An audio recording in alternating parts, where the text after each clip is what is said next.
early into your Friday morning. Friday brings about another opportunity for some widespread rain to North Alabama, southern Middle Tennessee. Maybe a couple of embedded thunderstorms. Temperatures only climbing into the upper 70s and lower 80s. I'm Chief Meteorologist Jordan Dressman on your home for ESPN Radio, 97.7 ESPN The Zone. Bring that playoff intensity every day to our shows. Bring it on, Chop. Let's go. Okay, maybe just for Drew DeArmond. Ding me. Listen for Talkin' Ball with Scott Tyson and Drew. Weekday mornings starting at 7 on 97.7 ESPN The Zone. You want coffee? Anybody want coffee? Can you get me off the hook? Roll type sing. The tire's tired. He ain't good looking, but he sure ain't shy. He's a northern bred, southern fed, slick talking guy.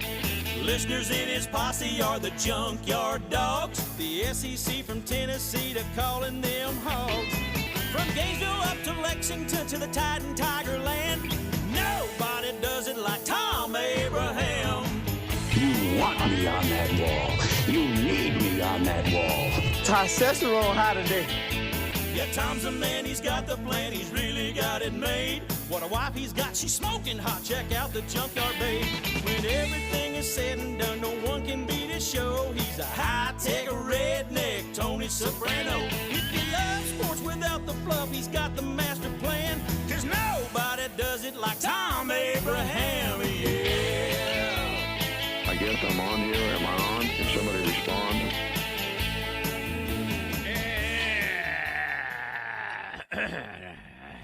Listen to that pipe. Listen to that pipe. Just shot again. Absolutely shot again. Welcome to Throwback Thursday in the Doghouse. I am Thom Abraham. You know what Throwback Thursday means? It means throwback music from the, I may just do that the whole show.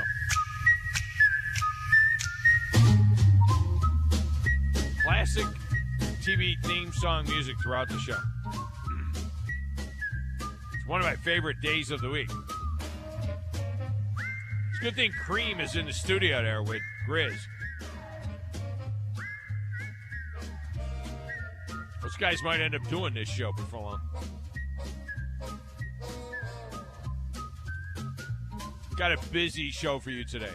In between the throwback music, in between the throwback classic music, and in between me fighting this pipe. It's like a summer cold. It's just like one of those summer cold things. You know what I mean? Anyway, it's a busy show. Plenty of news out there. Plus, we got the Super Regionals on deck with 5 SEC teams in the mix. Well, I guess 7 if you want to claim Texas and Oklahoma now. Plus, the Live Golf Tour is underway in London, and the PGA Tour has responded. The Braves won their 7th in a row last night, blasting the hapless Oakland A's 13-2. Look, there's still 7 games back of the Mets, but at least you can see them from here, you know. And now they are 1 game out of the wild card. So if you know what you got on your mind and what you want to, if you want to jump in, you can do it because it's going to be busy. You want to jump in this first segment, you can do that. Phone lines are open 256-576-4977. You can text the show at 7329-TA-SHOW, 732-982-7469. It's a great way to communicate with the show. You can also check out the Twitter feeds. My personal Twitter feed is at Thom Abraham Show. The stations is at 97.7 ESPN. The show is on Twitch and on Facebook at 97.7 ESPN. On YouTube at 97.7 ESPN The Zone. I just looked over there. Yeah, there it is. There's me. There's Chad. Looks really cool. It's on WZZN TV. Just check that out. All those different places you can get it. Look, get the app. Why don't you get the app? Because if you got the app, you can, with the app, basically we're with you all the time. You can take it near, you can take it far, you can take it in your car, you can take it to a bar. I may just sit here and play stuff off of the, I may just sit here and someone call someone because there's a cleanup on aisle 3 as a man is down. War Eagle. Right. Yeah. We may just sit here and. All right, appreciate it. Good to see you again. Free Coke. Yeah. Free Coke, a great show. I thought he said great show. Can't wait. Is he saying free Coke? All right, appreciate it. Good to see you again. Free Coke. I don't know what he's saying now. It sounds like he's saying free Coke at the end. All right, appreciate it. Good to see you again. Free Coke. I think that's what he said. All right. Braves will be at it again tonight, and we'll have that after the drive from Baumhauer's. Coming up in a few minutes, handicapper Steve Merrill from Pro Sports Info is in. He was on the Celtics last night, minus 3.5, and they responded by blowing out the Warriors by 16. And now with Steph Curry maybe hobbling a little bit, the Warriors look to be in some trouble. The line for tomorrow night's Game 4 is still Boston minus 3.5. I thought that line would have grown by now. 4.5, 5. Especially with the uncertainty surrounding Steph. I got to be honest with you. I jumped on it already. I know what happened in Game 2. I understand it. I understand the snake scenario in basketball. It seems to be more than any other sport. Win Game 1, lose Game 2, win Game 3, lose Game 4. I understand that. But I think that the Celtics are physically wearing down the older Warriors. Draymond Green sucked last night in a game. Fouled out. Steph and Klay Thompson, they seem to be pretty much on their own. And while the Celtics are getting great play from Jason Tatum, Jaylen Brown, and Marcus Smart, who all had over 24 points. Celtics win tomorrow. Warriors take Game 5 in San Francisco. Celtics close out in Game 6 in Boston. 18th title. That's the way I see it going. See what Steve Merrill thinks. At the top of the 11th, World Games CEO Nick Sellers will join us. The games are in Birmingham, July 7th through the 17th. They feature some wild sports. But they also have softball. I think Grizz is a pretty big softball fan. I got to be honest with you.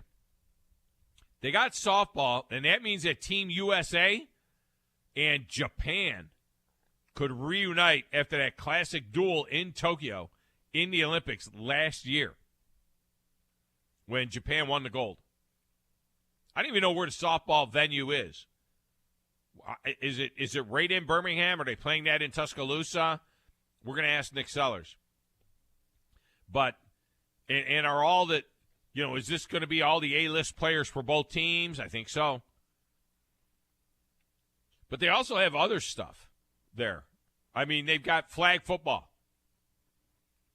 They got drone racing. They got, hey, I wonder if our old friend Ray is involved in the drone racing. Maybe. Probably not. They got something called korfball. Does anybody know what korfball is? I don't know what korfball is. I'm a professional at this, and I don't know what korfball is. And maybe my favorite, wheelchair rugby. Wheelchair rugby. Sounds like short track racing in wheelchairs. UAB is where they're going to play the softball. Do they have a big enough stadium? I mean, I think that will that might be draw the most interest of anything. And I don't know what the TV coverage interested, but we're going to find out from Nick Sellers.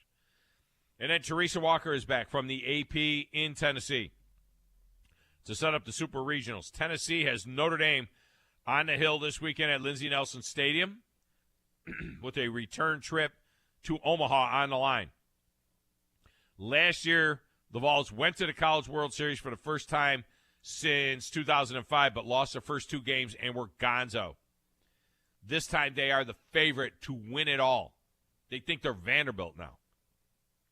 We're going to take on that. Plus, the Titans have been on the field for voluntary OTAs this week. Tuesday was open to the media. Today is not.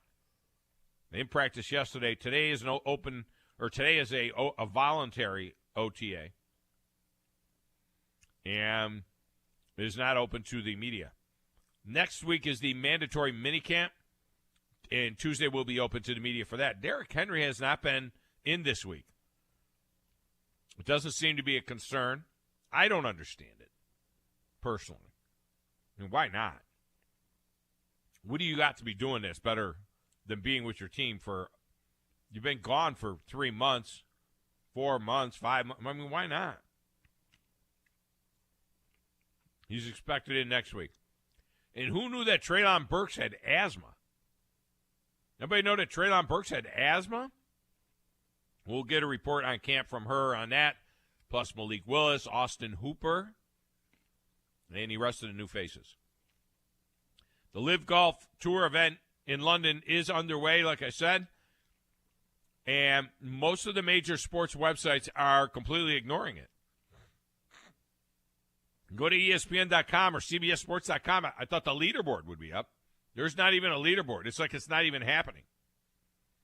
Of course, the ESPN.com, they completely ignore the USFL like it doesn't exist because they don't have the broadcast rights to it. But the second story down on the slug, top headlines. ESPN.com, top headlines. Number one headline, Dubs in wait-and-see mode after Steph hurt late. Of course, they are the broadcaster for, ABC's got the finals. Number two headline in top headlines, longtime NFL defensive coordinator Greg Williams among XFL assistants. The second story at ESPN.com is not about the USFL approaching playoffs. It's not about the fact that the Birmingham Stens are 8-0. It's not about any of that. They've got a story about assistants that have been hired for teams that don't exist yet. I mean, we don't even know. We know that Greg Williams, Greg with 2 G's Williams, is going to be the defensive coordinator for Reggie Barlow's team. We don't know what team Reggie Barlow's team is, but we know who their defensive coordinator is. Thank you, ESPN. We know that June Jones and Jonathan Hayes, who were head coaches in the XFL a couple of years ago, will be offensive coordinators in this league. We know that Ron Zook and Bruce Gregkowski and longtime NFL defensive coordinator Brian Stewart will be coordinators in the XFL. Where? We don't know. For who? We don't know. Doesn't matter. Donnie Abraham is the defensive coordinator for Anthony Beck's team. I don't know who Donnie Abraham is. I remember he played in the NFL. It's no relation. But we don't know who Anthony Beck's team is or what they look like. I mean, it's comical.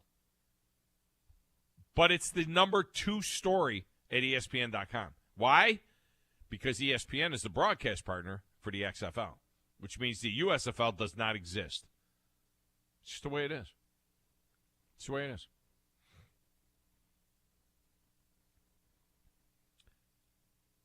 Danny T says, I'm somewhat involved in softball because the assistant athletic director and head softball coach at Wallace State in Hanceville is my godson. His staff is coaching staff of the year in both the junior college and the South region in the state. Proud godfather here, Danny T. All right. So he's stoked for the softball. All right, over there in that little glass room, playing the Platters That Matter and the Stacks of Wax, standing by, ready to take the show over when my voice just completely is gone. She's the one and the only, DJ Grizzy Grizz. Who in the blue hell are you? What is your name? It doesn't matter what your name is. I'm the producer of this show. If I didn't step up, you're nowhere. I put this thing together out of spit and polish. I think this is one of the traits of a really good producer. Keep the talent happy. I'm gonna jack up on Mountain Dew. Now, Tom, Hey, Thom. Testosterone high today. Testosterone, whatever the it is. It really doesn't matter what you think. All right? It really doesn't matter what you say. Any of you play sports?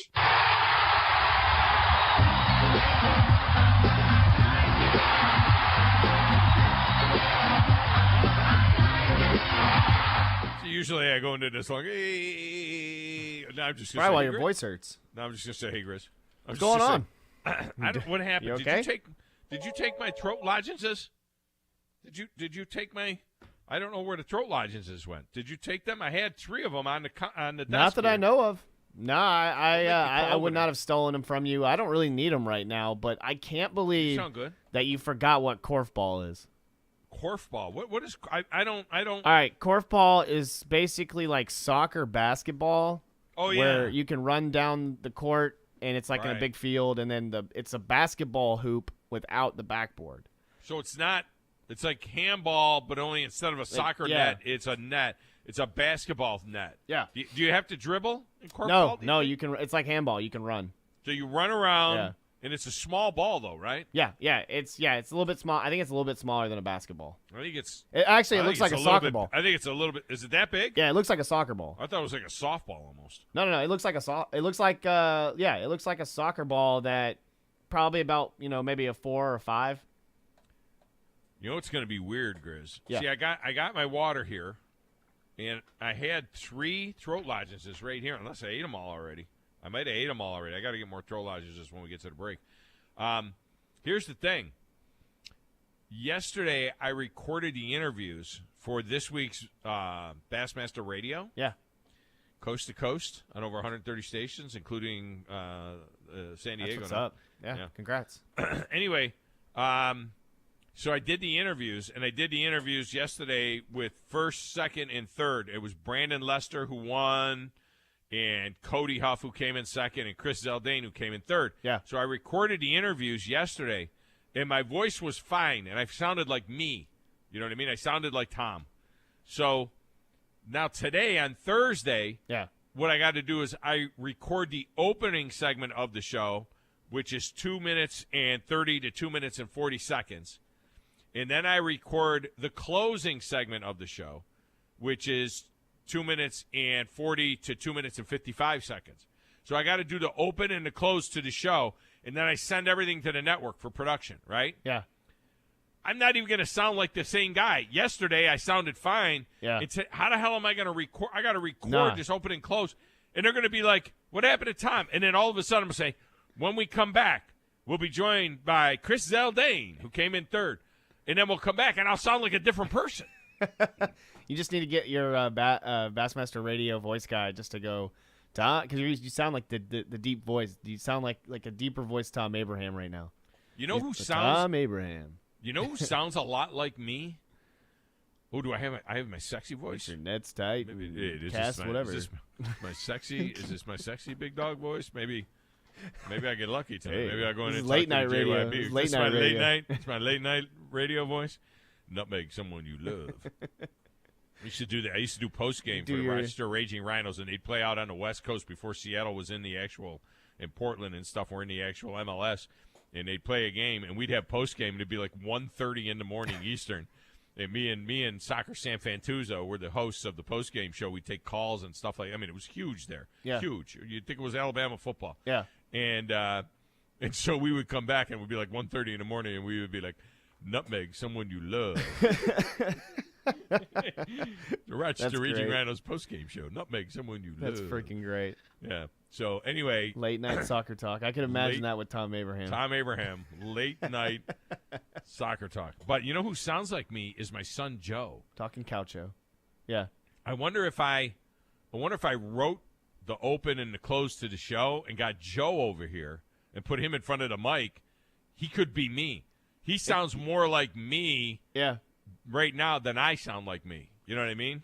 Can you get away with like some of the same open and some of the same close though? So you could like clip an old show and throw it in can't there? because I've got different guests. Yeah, I get Oh, that's going to be a problem too. Oh my gosh. Because in the open, in the open of the show, the preamble, the first minute and a half is exactly that. It's clipped. Welcome to Bassmaster Radio. Blah blah blah blah blah blah blah blah. blah, blah, blah, blah, and then I just record the last. It's like a donut, and then I record the last minute. And in the last minute, I say, coming up on today's show, we have blah, blah, blah. It's not even going to be me. Like, turn up the pitch. Like, turn up something on the settings to make you sound a little higher or something, so it doesn't sound as deep and sick and phlegmy. Am I phlegmy? I don't think I sound phlegmy. No? Do you have a cough at all? I do. I have a cough. I've got a little bit of a cough. I got, like, the nose, but I'm good. I'm hoping that I don't sound phlegmy. Yeah. It's just going to be weird. Like, this is the end of the preamble. Bassmaster Radio for video versions of interviews with select guests. That's YouTube.com/Bassmaster Radio. You're just going to have to stick it out. YouTube.com/Bassmaster Radio. Now, today, we'll talk to the winners from the Pickwick. See what I mean? It's going to sound like a totally different dude. Do I go back and do the whole Oh, my God. Just take clips of, like, every word you've ever said and just make promos together? of when your voice was good. Yeah, and just put it on. Danny T says I sound fine. All right, let me talk to You sound Shane. fine. I think you'll be fine. I might get away with it. Shane, welcome to the show. How are you, brother? I'm doing all right, big dog. How are you doing other than the cold? It's been a minute since we talked, man. Yes, sir, it has. I've not dealt with allergies as bad as I've been dealing with them this year since I was 17 years old. I'm 40 years old this year. And I was talking to my wife about it. I said, I might have to go to the doctor. You know, you can get an allergy shot. I don't know if that'll help. But, yeah, it's been killing me this year. Yeah, it was dry for so long. Remember, we had about a month where it didn't get a drop of rain, and now it's been raining. I think I got this from my dad. My dad was here over the weekend for the wedding, and my mom, but my dad sounded just like this. My father was sick, and he left, and I sent him a text this morning. I said, thank you, by the way. You left me a nice little gift. He said, what? I said, this freaking cold, man. Now I got this stupid summer cold. Well, I hope you get better. I just wanted to talk some Braves real quick. And I just want to kind of offer up my opinion and also get what you and Chad think. So I think if we could get Soroka back eventually this year, healthy and somewhat, the same guy that he was before he got hurt, and we definitely need to get Matzik back and get him back the way he was. I believe, the trade before the trade deadline, we kind of boost the bullpen a little bit, maybe trade for a guy, but I think we got enough to catch the Mets, man, and put them in the wild card. What do you think? Well, you know what? They're a little bit ahead of last year right now. Because now all of a sudden, this is what happened last year. Remember last year they got to 100 games. They were still, they were like 51 and 50 at 101 games last year. So they're making their move a little bit earlier. And you got to think that the Mets are going to do Met things. You know what I mean? The Mets are going to come back a little bit. The magic number is to get it to 3 or 4, which it could be. I mean, they got another game tonight against the A's. The A's are awful. And then they got the Pirates for 3. And who knows? I mean, by the time we get to the All-Star break, you get it to 2 or 3 games, and you still have a bunch of games left with the Mets. You run them down yourself. I actually think that the division is back in play. I think if you get to 4 or 5 in the next week, I believe that the division is back in play. As much because I don't think the Mets can continue doing what they've been doing. Yeah. You know what I mean? As much as it's going to be about the Braves, Grizz, I think it's about the Mets. Oh, yeah. And they're coming back to the pack. I mean, at 100 games last year, the Braves were 49 and 51. They were in 3rd place, and they were 6 games back. Now they don't have anybody to jump over. Right now. They're only 2 games, or one. Now they're 1 game out of the wild card. So, I mean, the division, I think, is in play. Yeah. Because remember, the wild card teams depending they got to play 3 games on the road. You know what I mean? If you're a wild card, that's going to be tough. Depending on if Scherzer can come back and be helpful for them, and then if just have another Mets collapse, and that's probably what I'm seeing right here. Yeah, I just don't want DeGrom to come back and be. Yeah. I mean, I don't the guy to stay hurt, but I don't want him to come back and right. scorch earth like he normally does. But I mean, I do think it's in play, like you said, Big Dog. And by the way, we're done with the A's. We start the Pirates tonight for a weekend. Yes, it's Pirates. Oh, the Pirates are tonight. 4 game set with Pirates. 4 games with the Pirates. Who just swept the Los Angeles Dodgers? So crazy is really that? Yeah. Exactly. You can't count anyone out. And this is a crazy season, and I'm glad we're making the move earlier because obviously the Mets are better. I mean, there's a lot of teams that are better, but there's also a lot more parity in the league. Because if you notice, if you look at the last two teams in every division, I mean, they have a much better record than the worst teams did last year. Yeah, there are some bad. I mean, there is some top heavy. Look, in the American League, right now, the Yankees have a 7-game lead on Toronto and Tampa Bay. But Toronto, Tampa Bay, and Boston, the American League East. Yeah. 4 of the teams in the American League East are all in the playoffs. The Yankees would win the division. Tampa Bay, Toronto, and Boston are the 3 wild cards. I mean, that is absolutely nuts. Nuts. Yeah. It is. And, and that's – I said that because that's the type of thing that, it kind of worries me a little bit just because you can't let your guard down no matter who you're playing. The Braves have been beating the teams that they're supposed to beat, but I mean you can't let up on that because I mean right now the Mets are in the midst of a tough run in their schedule and we have the easier run in our schedule right now. So like you said, that head-to-head matchup with the Mets coming towards the end of the year is going to be big, and I think that's really what's going to decide the division. Yeah. But it's good talking to you guys. I'll get off here and let you guys. Appreciate you. All right, let's get a break. When we come back, Steve Merrill, Pro Sports Info, made us some money last night on the Celtics. Also, by the way, had the Phillies.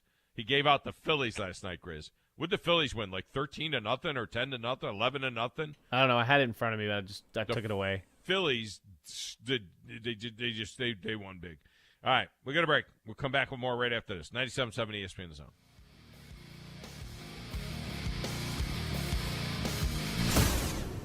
TOC Sports has been there for you. Now, you're probably asking yourself, what does that mean? It means for more than 20 years, Alabama's largest orthopedic group has been there providing coverage and care to more schools and student athletes in the Tennessee Valley than any other group. It means whether you are the star football player, the all-region volleyball ace, or someone who hurt their knee in a weekend pickup basketball game, TOC Sports physicians are proud to have the opportunity to care for all your orthopedic needs. It means for parents, coaches, athletes, desk jockeys, or even weekend warriors, TOC Sports physicians continue to meet and exceed the orthopedic and sports medicine needs of our community. But most importantly, during these challenging times, we're here for you now, and will continue to be here. So as long as there are players on the field, games to be played, and contests to be won, the orthopedic specialists from TOC Sports will be ready to help. We don't know what the future holds, but you can count on the TOC Sports team to stay committed to you, so you can stay in the game. Call 256-539-2728 today and ask to see a TOC Sports physician. Check them out online, also Facebook, Twitter, and Instagram. The world champs are back. The Braves are out to defend their world championship. And behind Matt Olson, Ronald Acuna, Dansby Swanson, Max Fried, and this loaded 2022 roster, a repeat is within reach. There goes Ozzie, 2-2 on the way, hit well. Deep center field. Might have ourselves a tie ball game. You betcha. And we'll bring you every huge moment of the Braves 2022 season right here on the Atlanta Braves Radio Network. Great food and the best live entertainment is what it's all about at the Furniture Factory Bar and Grill. Head to downtown Huntsville every Tuesday for karaoke on the only outdoor karaoke stage in North Alabama. Thursday night is the Valley's longest running and biggest bike night. Food and drink specials, giveaways, and live music on the patio. And the Furniture Factory menu is fully loaded with options from steaks to salads, plus a whole lot more. Featuring a weekday happy hour that starts at 3. 619 Meridian Street, downtown Huntsville, and online at FurnitureFactoryBarGrill.com. The best place to get 50s diner-style homemade delectables is Bubby's Diner. Located at 8412 Whitesburg Drive Southeast, try their all-new expanded breakfast menu with homemade waffles, omelets, and shrimp and grits. With 3 generations of experience, Chris Bubby Belcher has the best burgers in town. Don't forget to leave without a homemade pie or a hand-spun milkshake. Give Bubby's a call today at 256-513-8080. Bubby's Diner, home of the donut burger. From the Fox 54 Weather Center, I'm Chief Meteorologist Jordan Dressman. A partly sunny sky this afternoon. Temperatures climbing into the low and mid-80s. Maybe an isolated shower across the Tennessee Valley. It actually looks like the vast majority of us probably going to end up staying dry. Upper 50s and low 60s as we head into the overnight, early into your Friday morning. Friday brings about another opportunity for some widespread rain to North Alabama, southern Middle Tennessee. Maybe a couple of embedded thunderstorms. Temperatures only climbing into the upper 70s and lower 80s. I'm Chief Meteorologist Jordan Dressman on your home for ESPN Radio, 97.7 ESPN The Zone. Local sports is covered right here. Well, appreciate what you guys do for sports, but also for high school sports and taking time to talk to us. That means a lot, and appreciate what you guys do, and appreciate you having us on. 97.7 ESPN The Zone. We cover all the SEC schools, including Western Union and Venmo. I want that money! You know, 97.7 ESPN The Zone.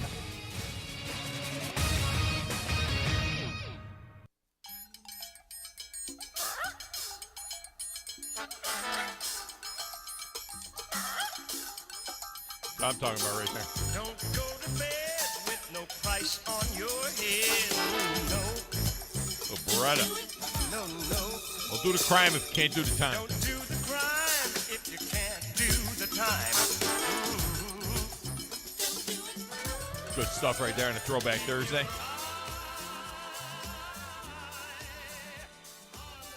Back when they used to have theme songs at the beginning of shows. You know, they don't really do that much anymore. I mean, like on the Chicago series, Chicago Fire, Chicago Med, Chicago PD, they don't even have a theme song. They just like, boom, they put it up there and away we go. Here we go. This segment of the show is brought to you by TOC, the Orthopedic Center. For all your orthopedic needs, it's the Orthopedic Center. Doesn't matter how you got hurt. I mean, you might have got hurt at work. You might have got hurt playing sports. I know it's called TOC Sports. Doesn't matter how you were injured. TOC Sports is there for you, and they have been for years and years, and they are all over the Tennessee Valley. You'll find TOC Sports. All right, joining us now, handicapper extraordinaire. He gave us the Celtics last night. He gave us the Phillies last night, and they won, I think, 11-0. All right, he joins us now on a 10-0. Okay, 10-0. All right, 11-0, 10-0. We had him on the money line. Steve Merrill, ProSportsInfo.com is on the Neighbors Wealth Management hotline. Steve, welcome in. How are you? Hey, Tom, doing well. It felt easy with the Celtics last night, right? -3.5, and they just blew that thing away, beginning to end. Yeah, although Scott Foster tried to make it close when he gave Curry the 7-point play. I guess that was the Foster moment of the game there. When they called the flagrant on that 3-point basket. They went from 9-2, and Golden State then eventually after that took their lead for the only time all night. They only led for 41 seconds the entire game. The adjusted in-game line was actually exactly 3.5 at the start of the fourth quarter. So once again, the third quarter was very good for the Warriors. That's 3 straight games now. I don't know. I think that's still somewhat of a fluke. Boston still looks like the better team, but we'll see. I mean, Golden State should bounce back in Game 4 like they did Game 2, but I still think the Celtics are the better team going to win this series. You say that, and that's what happened in Game 2. They came back and they were able to get the win, but it seems like that this is a battle of attrition here, where the Celtics are so much more physical. The Warriors are older. I was surprised to see that it's still 3.5 for Game 4. I thought off of that last night, and off of the possible Curry ankle injury, that the line was maybe 4.5 or 5 for tomorrow night. I gotta be honest with you, because I'm one of your clients, and I roll with you. You know that. I've already jumped on the Celtics. I already jumped on. I get 3.5 because I feel like by tomorrow it's going to be 4.5 or 5. I said yesterday doing some of the shows on WagerTalk.com that, Boston wins Game 3 and then Golden State most likely is like a 2-point dog in Game 4. So I think that's already been priced in. I think that extra 1.5 is there because they got blown out, because the normal zigzag, you would see Golden State as a basket less in Game 4, just like they were a slightly bigger favorite in Game 2 after the loss in Game 1. So I think that's already priced in. It's tricky for me because I do think Boston's a better team. As you know, we've been on them in every game. But I do think the situational bounce back, just like it did in Game 2, favors Golden State here. The total is tricky also. My preferred total has been the over. I've yet to use it in any games just because the value hasn't been there. Last night was flying over the total. The in-game adjusted line at one point was 235.5. It landed on 216, which is barely over the game total. So we'll have to see how Game 4's pace is, but obviously both teams match up very well offensively against the other team. That's why it's hard to take the under. I'm feeling like Boston wins Game 4 tomorrow. Warriors win Game 5 in San Francisco, and Boston closes them out in 6. That's the vibe I'm getting right now, the way this thing is going. Yeah, I thought one thing that was interesting, too, Tom, I thought was the adjusted series price. The game was pick'em going into last night, and I said on a lot of shows this week that didn't make any sense because Boston, once it became a best of 5, Boston has 3 of the 5 at home.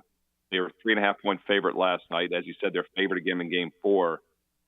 Even before they won last night, it made no sense to me that they had home court advantage for 3 of the final 5, yet the pick'em was a -110 for the series. And I think the only reason that was the case is because Golden State is very public. They've been very public so far in this series. The public has been on them in all 3 games so far. Too early to see which side they'll be on now. But, Golden State's been the public play, and the public has gone 1-2 with that logic so far. It's interesting too. I know you don't handicap per se the NHL, but in the Eastern Conference Finals, the Tampa Bay Lightning have been a very public team, even though the New York Rangers are a New York team, and that just by that nature makes them a public team. But that series goes back to New York tonight, and New York has been very good at home. I think they've lost 1 game in the entire playoffs at home, and I was stunned to see that. I could get, on the money line, New York is +110. I'm on the Rangers tonight at +110 at home. The old story about hot goaltending. They still have the best goaltender in all of hockey, and that was kind of surprising to me that I could get plus money with that. There's a little bit of that in the NHL playoffs. There's been a lot of home ice advantage going on here, and I think that is in play here tonight as well.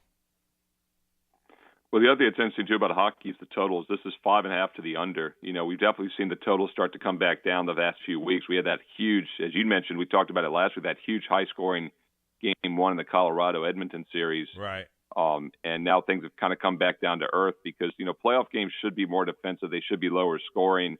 By the way, looking ahead to the Stanley Cup Finals right now, we've got the Avalanche would be about almost a 2.5, 3-1 favorite over the Rangers.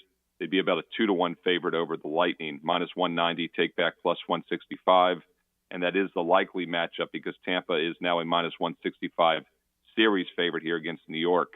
But, yeah, I agree. It's hard to see the Rangers as a home dog, a New York team. It does look like that line's become a little overinflated. And, of course, Tampa's been the dominant team in hockey for a few years now, and that's probably part of the reason why.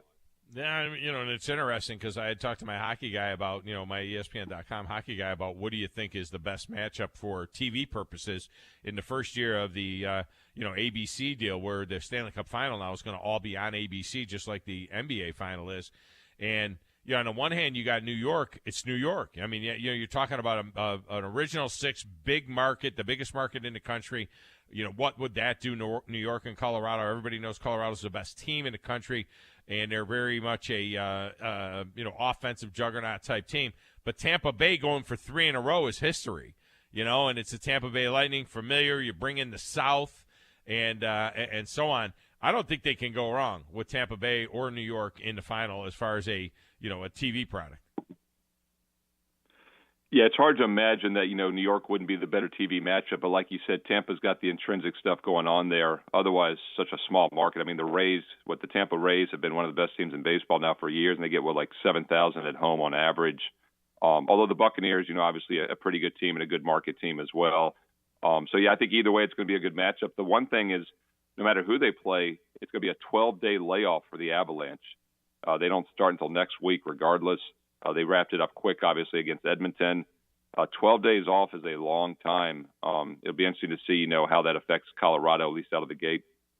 Have you done anything at all with the USFL? Because early on, I had identified that the Birmingham Stallions were the best team in this league, and it was like easy money. Just take the Stallions. They couldn't catch up fast enough to the line. But now it's now it's like they're playing the Houston Gamblers. They're already locked into the playoffs and everything else, yet they're 13.5-point favorites against the Gamblers, ironically. Did you end up doing anything this season? Did you find any value in the USFL? No, I haven't followed it at all. We did talk about Birmingham, though, obviously being the one team that theoretically had home field all season, because all the games are being played down there. So probably not a huge shock in hindsight that they've done well. 12.5-point favorites are almost -700 on the money line. So if they don't need to win that game, it could be a situation where that line's caught up. But it's also not a surprise that it took a while for the odds makers to get the right team, favored it to the right amount. And we see this even in the CFL. I was talking to a CFL handicapper yesterday at wagertalk.com, and he was saying, I asked him the big difference between the CFL and the NFL. And he said that, the one thing is that the odds makers just aren't as sharp, and it takes them a while. Like last year, he faded Ottawa for the whole season, for several weeks, and the odds makers didn't make those adjustments. And I would expect the USFL is even at another level past that, because this isn't even the CFL. Right. So you do have to handicap these sports differently, and if you follow them like you do, you definitely can find some edges more than the odds makers. You're not gonna outsmart an NFL odds maker. There's ways to beat the NFL. Obviously, I've done it for decades. But that's more, contrarian handicapping, situational stuff. In sports like the USFL and even the CFL, which just started, you really can just handicap the games and have a better feel sometimes than the odds maker, and there's edges to be had in those type of leagues. Yeah, there's no doubt if you keep an eye on it. I was surprised, the Alliance and really I think that to some extent the XFL, the first go-around, all pre-pandemic, they had these apps. That a lot of it was built around the app and the sports betting and on the app and so on and so forth. But the USFL didn't do any of that.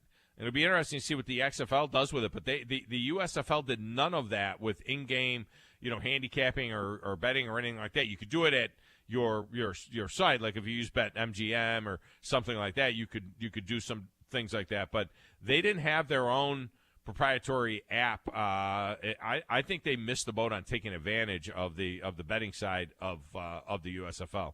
I know I watched the games I had a little action on. Those were the games I watched more than any other game.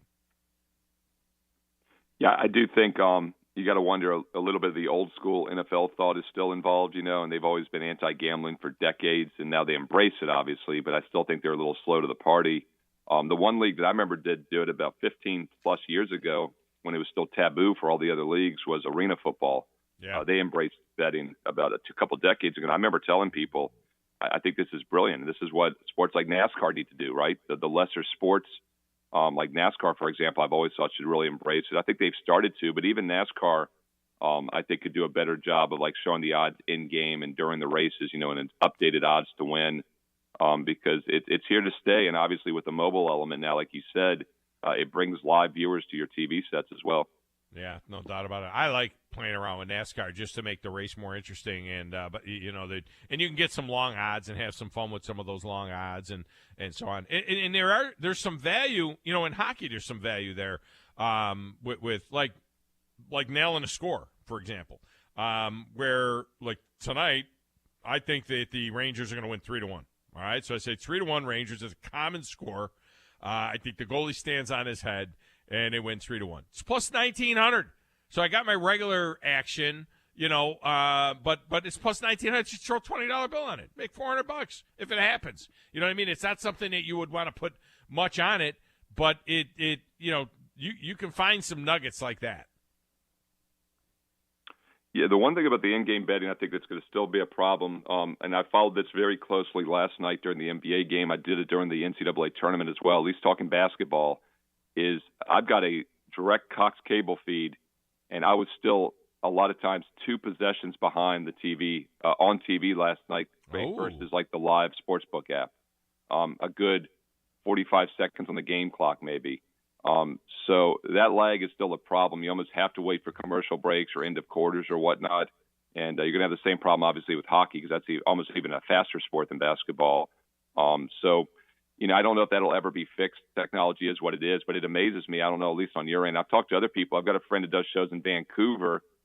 His feed is faster than the feed in Toronto for like Maple Leaf games, So it's an interesting aspect of technology, though. But I know with basketball last night, I could literally win some bar bets because I was 1 or 2 points ahead on the app and I was on the live feed on TV. Yeah. I don't do. I played around with a little bit of in game. You can kind of get cute at the end and catch it where it might be plus 2.5 goals or 1.5 goals, and you're betting on an empty netter basically, which is going to change the story. So much money changes hands on an empty netter. You can catch that 4 or 5 minutes to go in a game, see what the goal line is, and try and figure out which team would have the empty netter and how that might impact the goal line. Steve Merrill with us here. And then finally, of course, baseball. Baseball's a staple. We have a rhythm in baseball. We know what we're going, what we're looking at. in baseball. Some of these, like tonight, the Pirates and the Braves. Braves are minus 275 on a money line. It almost seems like it's not even worth it. The LA 2.5 to get plus 105, that type of thing. Do you look? I know you recommend sometimes both money line and run line, but I know I like that money line to be a little tighter. I don't like these big money lines where it feels like the return isn't there. Yeah, we basically never play over minus 150, minus 160 is probably the cutoff. Otherwise, I start looking at the run line.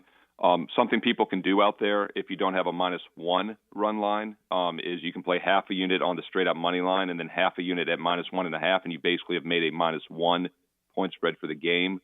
Obviously, you get a push instead of a win, or you get a push instead of a loss if they win by exactly 1. And the Braves got us the other night, as you know. I mean, we missed that game 3-2. We had a minus 1.5. They won by exactly 1. So it does get you occasionally, but long term, I think you're definitely better off laying instead of laying minus 260 with Atlanta over Philly. You're better off taking that down to half basically and get minus 140 on the run line.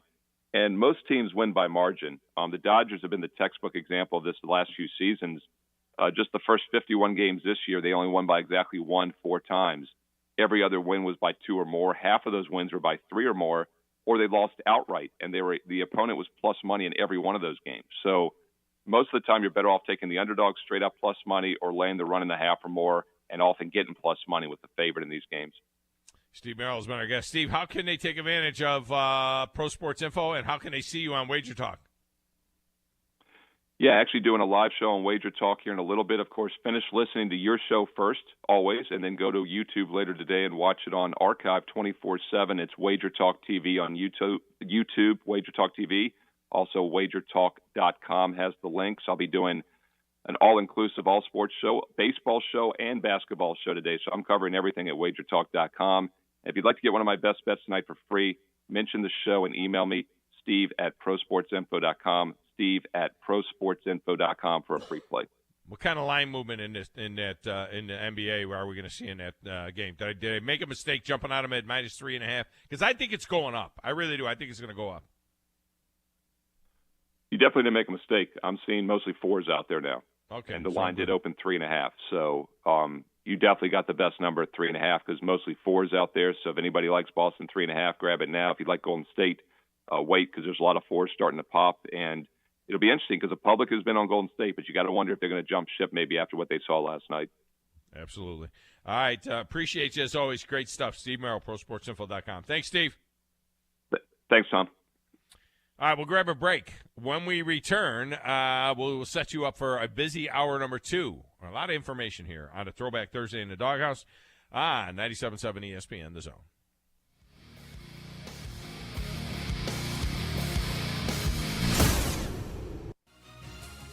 You're listening to the Thom Abraham Show on 97.7 ESPN, The Zone. What's better than Valley Equipment Rental? 2 Valley Equipment Rentals, and that's just what we have now. The original on the South Memorial Parkway between Drake and Airport Road, and their second location on North Memorial Parkway just north of Winchester Road. Valley Equipment is locally owned and has more skid steers, excavators, and lifts than anyone in the area, plus all the small tools that you need to get the job done like a pro. And if you are a pro, you need to check out the new North location now because Valley Equipment has what you need. Learn more at valleyequipmentrents.com. Ann Adams with Berkshire Hathaway Rise Real Estate is the one name to know if you're buying or selling real estate. With years of local experience, Ann Adams offers buyers in-depth knowledge of the local housing market and will narrow available properties down to those you'll be interested in so you can save time when shopping for your new home. If you're ready to sell, Ann offers a seamless process using accurate pricing and expert negotiation skills to make sure you get a fair price for your home. Call Ann Adams today at 256-337-2625 or log on bhhsriserealestate.com. This is Wes Neighbors talking to Chris Haygood of Bob Wallace Appliance. Chris, what sets you apart from other appliance dealerships? Wes, these appliances are going into the most used room in your house, your kitchen. The way we have these appliances displayed, it's easy for you to visualize how they'll look in your home. Wes, what sets us apart is the people. They're well trained. In fact, they live and breathe these appliances.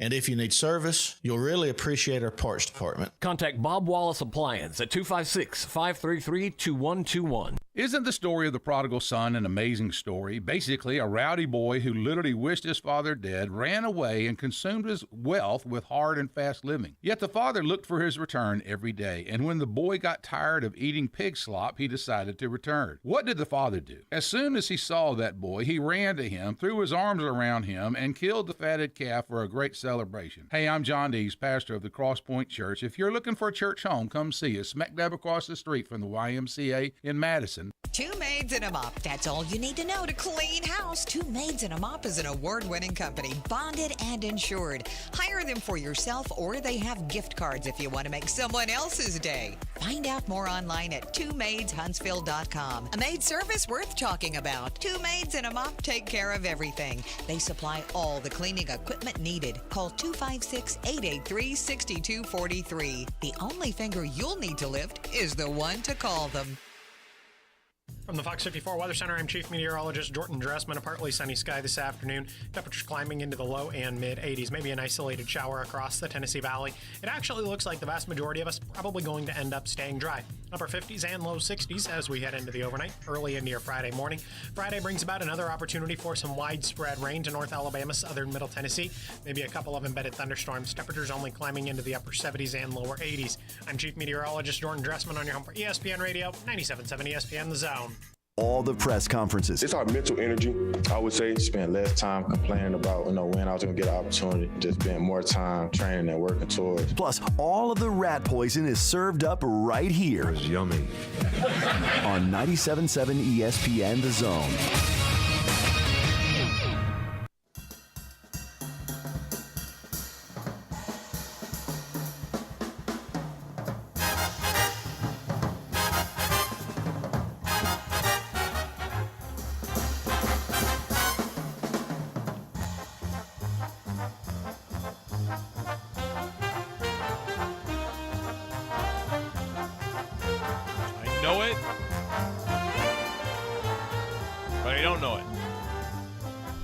Mannix. Mannix. You ran that last week. I knew it, but I didn't know it. Welcome back, Thom Abraham Show.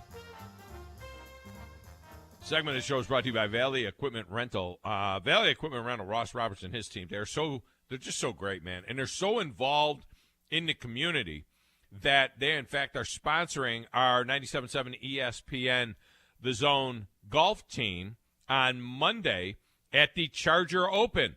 That's right. We'll be playing in the Charger Open. It'll be myself and Scott Tyson and Steve Moulton and Ross Roberts, all right, from Valley Equipment Rental. Because UAH is important to him. The community is important to him. He wants to help UAH athletics. We're going to be out there playing, and Ross will be playing with us on our team and his team, really, and it's going to be great. Grizz, you're going to be out there at some particular point in time, right? I mean, I know you're going to have to help Drew with the morning show because Scott will be out there with us, and then you're going to have to do my show. But then maybe after my show, you're going to come out a little bit, come out and have lunch. Of course, I've never actually been out on a golf course, so this is going to be an experiment. You've never been out to the golf course? Well, no. Back in the day when I was in middle school chasing my dog that wouldn't come back home through the Valley Hill Golf Course, no. Really? Well, we're going to have our tent set up out there, and we'll have some stuff to give away to the people that are playing in the tournament and things like that. I don't know what hole, or I don't know where our tent's going to be. Yeah. Bailey is going to be out there. Cream will be out there. Sure, Bailey will be out there. Does he notice yet or no? Does Cream notice? Does anybody read their email? I didn't even know about it, to be honest with you. Apparently it got emailed, but I didn't see it in the email. Which email did you send it to? I sent it to your regular email that I use all the time. I don't see anything from Cream, you. did you see it? There it is at the bottom of like 8 other emails. Sorry. Yeah, I sent it out you yesterday. should have it in all caps. I sent it to you really guys. Look at it. Yeah. No, you're going to come out there.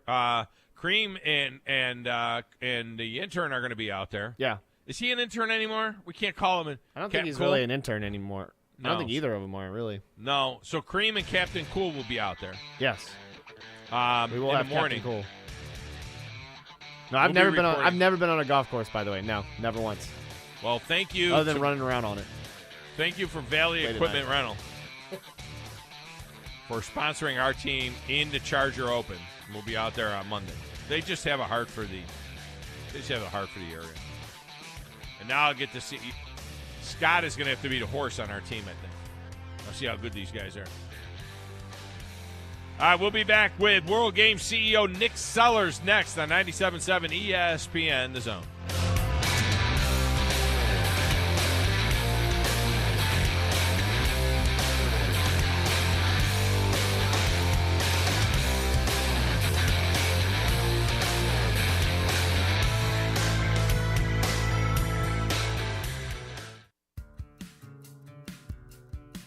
Did you know that your car, truck, or SUV may be worth over 30 or 40% more than it was last year? It's true.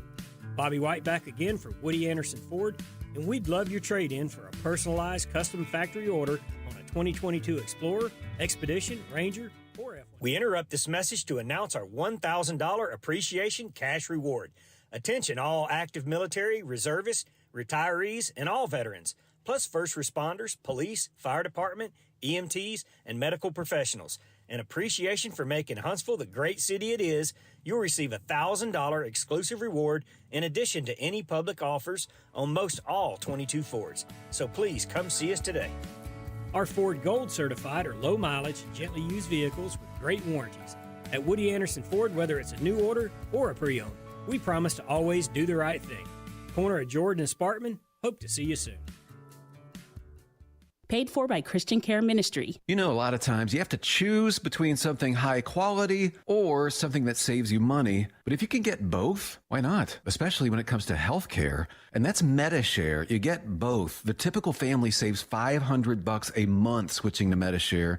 And that's huge, but it's also true that people are way more satisfied after making the switch, too. The customer satisfaction rate for MediShare is double that of the typical health insurance plan. Double. It's because MediShare works. It's been around for more than a quarter century, and members have shared more than $3 billion of each other's bills. People love having telehealth and a huge PPO network, so yeah, really, you could save a ton and like it better. Imagine being happy with how you're taking care of your health care. If you're self-employed or part of the gig economy, or you just want a plan you're happy with, you can call right now and get a price within 2 minutes. Here is the number you need. Call 855-51-BIBLE. That's 855-51-BIBLE. 855-51-BIBLE. TOC Sports has been there for you. Now, you're probably asking yourself, what does that mean? It means for more than 20 years, Alabama's largest orthopedic group has been there providing coverage and care to more schools and student athletes in the Tennessee Valley than any other group. It means whether you are the star football player, the all-region volleyball ace, or someone who hurt their knee in a weekend pickup basketball game, TOC Sports physicians are proud to have the opportunity to care for all your orthopedic needs. It means for parents, coaches, athletes, desk jockeys, or even weekend warriors, TOC Sports physicians continue to meet and exceed the orthopedic and sports medicine needs of our community. But most importantly, during these challenging times, we're here for you now, and will continue to be here. So as long as there are players on the field, games to be played, and contests to be won, the orthopedic specialists from TOC Sports will be ready to help. We don't know what the future holds, but you can count on the TOC Sports team to stay committed to you, so you can stay in the game. Call 256-539-2728 today and ask to see a TOC Sports physician. Check them out online, also Facebook, Twitter, and Instagram. WZZN, Union Grove, Huntsville, Alabama. 97.7 ESPN, The Zone. This is SportsCenter.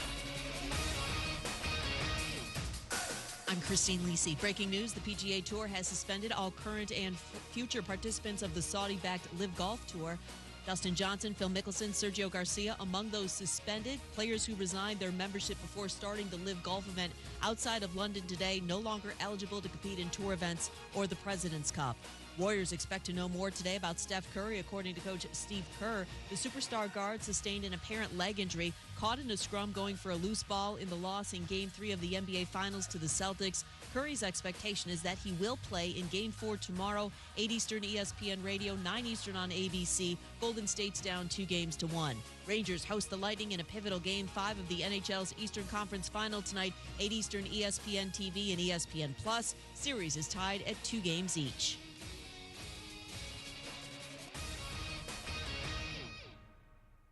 When we say local, we mean local, not Birmingham. Loser. We are the only sports talk station in Huntsville. It's all right here. 97.7 ESPN, The Zone. You've got a magical glow. You need to move more like a dog. Like what you guys are doing. You've got your fingertip on the pulse of your listeners. You guys know what they're talking about. Be a dog. God bless the show. You are the Messiah. We need more dogs. This is the best show on radio. The big dog, Thom Abraham, is here with you. Hey, I see you. Hey, I see you, dog. So settle in and get your bark on. That's my dog. Now live. Here he is, the big dog. Let's go, baby! Thom Abraham. How you doing? How you doing? How you doing? How you doing? How you doing? How you doing? How you doing? Look, I don't speak Spanish. I don't know how to say this, so I'm going to choose my words very carefully. I think you're a psycho. Do you know who I am? I mean, that guy sounds like El McPherson farting into Miles Davis's trumpet. I guess I'm on here. Am I on? Can somebody respond? Get off my lawn. I have to drag my Yankee ass out of here.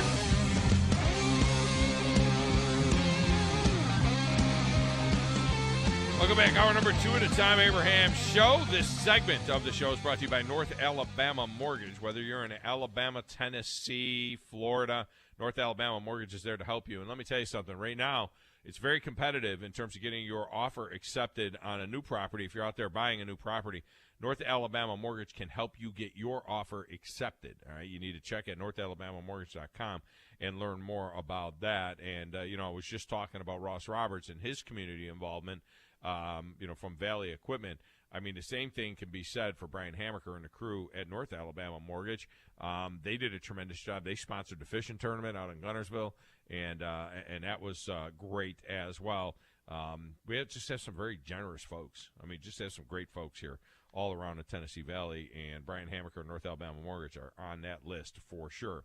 The World Games are coming to Birmingham next month. July 7th through the 17th. It's the 40th anniversary of the event. You might not know that. It's the 40th anniversary of the event. It's going to have a big impact on the state of Alabama in terms of economic impact. And joining us now is World Games CEO Nick Sellers. He is on the Neighbors Wealth Management Hotline. Mr. Sellers, welcome to the show. How are you? I'm doing great, Tom. Great to be with you this morning. Can I call you Nick? I don't want to call you Nick. I hope you do, please. All right.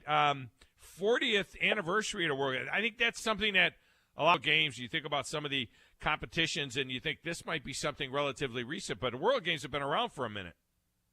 They have, and if you're like me, you probably hadn't even heard of the World Games in the state of Alabama or in the country. I didn't know about them until I got involved through supporting it and now leading the effort. This is a big deal for the state of Alabama. These games, as you mentioned, have been around for 40 years. They're celebrating their 11th edition, been all over the world. They're part of the Olympic movement. And so the best way that I can describe it, Tom, is these are like the X Games for the Olympics. These are the fastest growing emerging sports around the world that either are going to be on the Olympic platform or kind of share their time between the Summer Olympic platform and the World Games. Yeah, I thought that anything that was in this, was not in the Olympics. Like everything that was in the World Games is not in the Olympics, but one of the signature things in the World Games is going to be this softball tournament, right? And so I was a little bit confused there because softball was in the Olympics, the last Olympics. The U.S. and Japan had that epic series. Japan won the gold medal in Tokyo in the Olympics that was delayed a year and all of that kind of stuff. And you guys have softball, and everybody's kind of anticipating whether or not there'll be another stare down from the Team USA and Japan. That's exactly right. So the way it works under the Olympic movement, there's about 100 international sports that fly under the banner of the International Olympic Committee. 36 of them are on the official Summer Olympic platform. About 25 to 30 end up on the Winter Olympic platform. And the next up, so to speak, are the summer sports that are on the World Games platform. And because Olympic committees like Tokyo and Paris and Los Angeles in 2028, they can invite handful of invitational sports. They generally invite the sports that are popular in their country. So obviously Japan invited softball, which is a world game sport, onto the Olympic program. And as you say, it was an epic battle. Team USA lost in the final inning to Japan. We've got two young ladies that are on this Olympic team, Team USA, that'll be hopefully avenging that gold medal loss here at the Hoover Met in Birmingham. One is Haley McClenny. She's from Mortimer Jordan High School, just down the road from you in Morris, Alabama.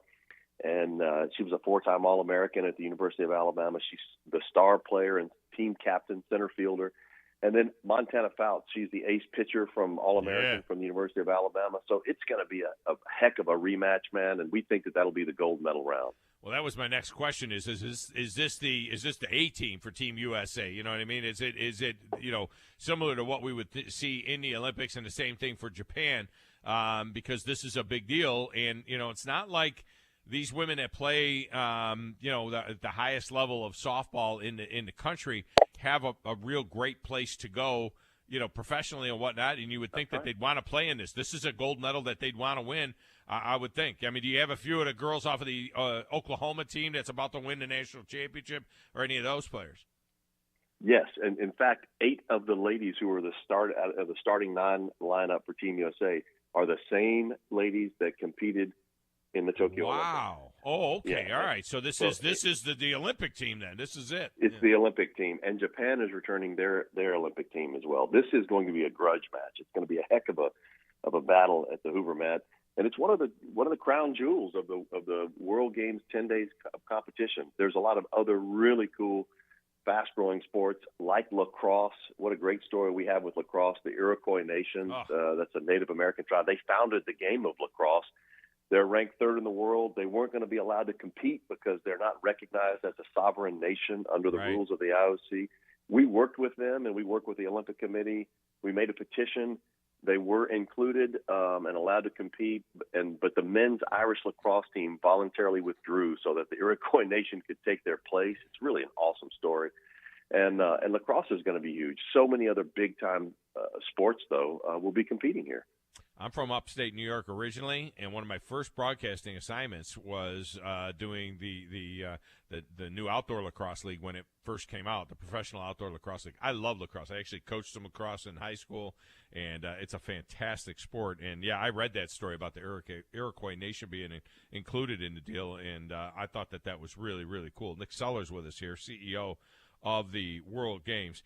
You keep mentioning Hoover Met for the softball deal. I was under the impression that was going to be at UAB at their softball. Is the softball competition, and I didn't know if their stadium was big enough to hold something like this, in terms of that tournament. So is the softball going to be at the Hoover Met? It is. Yes, you raise a great point.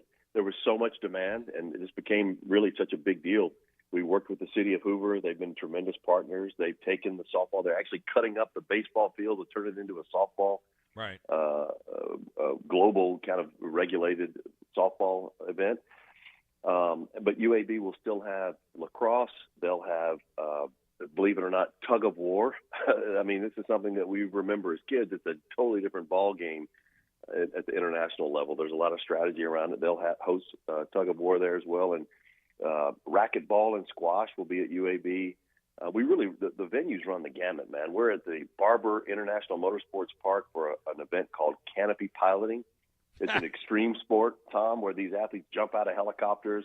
They've got to pop a parachute like 1,000 feet before the ground and drag a foot across a water runway and land at a precision. Really? Yes. That is fantastic. What about the drone racing? Where will the drone racing be taking place? Because that's fascinating as well. It is fascinating. And, drone racing actually has a professional league now. NBC, I think, broadcast the drone racing league. And we'll have it at Protective Stadium, the brand new stadium that just had Garth Brooks last weekend. It's a beautiful place, man, 45,000 seats. And it will be an immersive experience. I mean, it's like 4D. These drones are racing all around through LED lights all around you with high energy and a lot of music. And these athletes, these drone racers, they're all mic'd up and they talk a lot of smack to each other. It's really kind of fun to watch. Now, what else will be at Protective Stadium? Because we know the opening ceremonies, closing ceremonies, that kind of stuff there. But what else could we expect to see at Protective as far as other competitions? Yeah, just opening and closing ceremonies will be at Protective and drone racing. And let me tell you, opening and closing ceremonies, man, they are going to be like Super Bowl halftime shows on steroids. I mean, we've got a guy named Hunter Caldwell, who is the human drone. He was the Green Goblin in the latest Spider-Man movie, and this guy is going to fly in on a drone on the top over the side of the stadium and the stage and fly around the stadium and land on the stage as opening ceremony starts. We've got everybody from Nelly to country music star Sarah Evans, Taylor Hicks and Ruben Studdard, American Idols, and then ultimately the band Alabama. You know, Randy Owen and Alabama will close out opening ceremony. It's going to be epic. And then closing ceremony on the 17th has Lionel Richie coming home for the first time in over 2 decades performing, yes. Can people buy tickets just to the opening and closing ceremonies if they're not necessarily going to be down there for events? How does that work? Absolutely. If you go to twg2022.com, very simple. You click on buy tickets, opening and closing ceremony pop up. Tickets are still available, Thom, and they are starting as low as $39 for opening and closing ceremony. Now, flag football is in there as well. We better win that. I mean, come on. How many countries are playing flag football? I mean, that's going to be bad. I mean, we can't go. You can't have flag football in the state of Alabama and not have the U.S. win that thing. I will tell you, the U.S. is the favorite to win, but Team Mexico has a really good team. Really? As does Canada. Yeah, and the NFL is the presenting sponsor of flag football, men's and women's, at Legion Field during the World Games. Look, the NFL's in 8 countries now. I had no idea, and they want flag football to be a full-time Summer Olympic sport, and so they're really pushing hard. And we partnered with the NFL and NFL Flag on the sponsorship. It'll be broadcast on the NFL Network. Nice. Live, the medal round, which is fantastic. And we also partnered with Premier Lacrosse League, a guy named Paul Rabel, who's like the Michael Jordan of lacrosse. He's the founder of the Premier Lacrosse League. And Paul and his league are the presenting sponsors of lacrosse. So we've really done some cool stuff to try to amplify, the importance of these World Games in America. Yeah, that is really, really cool. Okay, now my favorite thing, though, is going to be, are you ready for this? The wheelchair rugby. Because this is like NASCAR, rugby, football. This is amazing. Full contact wheelchair rugby. I've been reading about this thing. I got to go watch the documentary. I got to go see what it looks like actually on the field. But this seems like blood sport. I mean, this is going to be something. The wheelchair rugby it's amazing stuff. Well, you know what, man? Two important points on that front. First, this is the first major international multi-sport event in the world that has competitions for athletes with and without disabilities on the same platform. The Olympics and the Paralympics are coming together, but not before the state of Alabama can lay claim to the first with these World Games. As you point out, wheelchair rugby is on our official platform, and these athletes are incredible, man. And if they will go to Netflix and watch the documentary Murder Ball, to your point, you will see these guys actually bring their own welders to the competition because they bang into each other so hard in this sport. And it's really awesome to watch. It's very fast-paced and very physical. Yeah, it's going to be something to see, that's for sure. So you mentioned some of the TV coverage. What about general TV coverage? Is there going to be extensive TV coverage, outside of the, what we're talking about with the flag football tournament and things like that? Extensive. We've done a deal with CBS and CBS Sports, 2 one-hour specials on the network all over the United States and Canada for CBS. And then every night there will be a nightly 1-hour well-produced recap of all of the action that has happened during the day on CBS Sports Network. Along with that, we have inked a historic deal between CBS and the Olympic Channel. As you know, the Olympic Channel has always had a deal with NBC, but we have inked a deal for the first of its kind where the Olympic Channel will be streaming these games globally, live action globally of all of the World Games action. It's going to be great stuff, man. World Games coming to Birmingham, July the 7th through the 17th. Nick Sellers has been our guest. Nick, I appreciate you joining us and tell us about it. Fired up for it. It's going to be exciting to see what's going on down there and to see the national spotlight shine on Birmingham and all the activities that will be taking place in and around Birmingham. Tom, we've got day passes available for $35 to taste all of these events. Go see as many competitions as you can in one day. If you go to our website, twg2022.com, whether it's parkour and sport climbing or it's sumo and Muay Thai and kickboxing or water ski jumping and wakeboarding, there's really something for everybody. Where are they doing the water ski jumping and the wakeboarding? Oak Mountain State Park. We just toured it yesterday. It is going to be a beautiful venue, man. So much fun in July to watch these. And when they jump, they're jumping 100 yards. Generally, it's the length of a football field on this water ski jump. I'm just going to say this.